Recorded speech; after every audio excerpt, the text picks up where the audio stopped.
राहुल गांधी ने एक बयान दिया है कि यूपी के युवा जो हैं वो रात में शराब के नशे में सड़कों पे घूमते हैं। यूपी के युवा जो है वो शराबी है, रात भर सड़कों पे मतलब डांस करते हैं।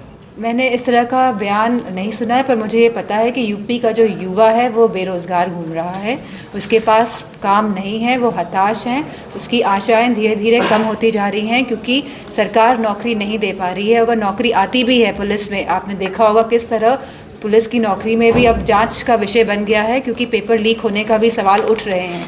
तो मैं समझती हूँ, और जो यहाँ पे $1 ट्रिलियन इकोनॉमी की बात हो रही है, जो यहाँ पे डिफेंस कॉरिडोर बनने की बात हो रही है, जहाँ पे इन्वेस्टमेंट समिट की बात हो रही है, जहाँ कह रहे हैं कि लाखों करोड़ रुपए उत्तर प्रदेश में आ रहा है, तो अगर उत्तर प्रदेश में इस तरह का कोई भी इन्वेस्टमेंट हो रहा होता तो मैं समझती हूँ कि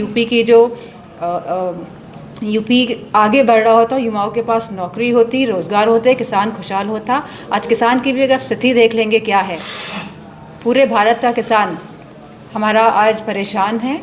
और जो राष्ट्रवाद की बात करते हैं, असली राष्ट्रवाद किसान और हमारा जवान है, और इन दोनों स्तंभों को इस सरकार ने बुरी तरह से हिलाने का काम किया है। मैनपुरी से बीजेपी से पार्टी में लखनऊ में शामिल हुए हैं, क्या इससे कोई पार्टी को असर पड़ेगा? मैं नहीं समझती हूँ क्योंकि शुरू से ही समाजवादी पार्टी के राष्ट्रीय अध्यक्ष जी का जो मूल जो फाउंडेशन थी वो थी पीडीए, और मुझे खुशी है कि आज अलायंस होने जा रहा है और आप देखेंगे कि कितनी मजबूती के साथ ये अलायंस भाजपा का सामना करेगा क्योंकि भाजपा हर फ्रंट में फेल नजर आ रही है। मैनपुरी से बीजेपी 4 स्तंभों की बात हुई थी, नारी की, युवाओं की, किसानों की और जवानों की।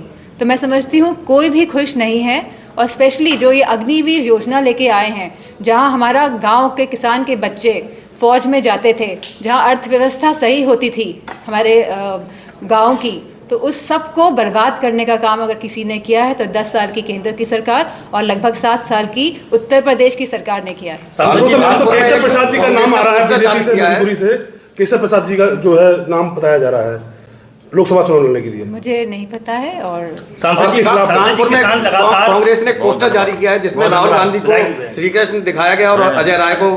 मैंने ये पोस्टर देखा नहीं है तो मैं मान नहीं। सांसद जी लगातार किसान धरना दे रहे हैं, सरकार कह रही है कि बैठक की जा रही है, बातचीत की जा रही है, लेकिन अभी तक किसानों के प्रति कोई भी निष्कर्ष हल निकल के नहीं आ रहा। कैसे मानते हैं इसको लेकर, क्या देखते हैं? मेरे हाथ में कुछ है नहीं इन सब चीज़ों को लेकर। तो मैं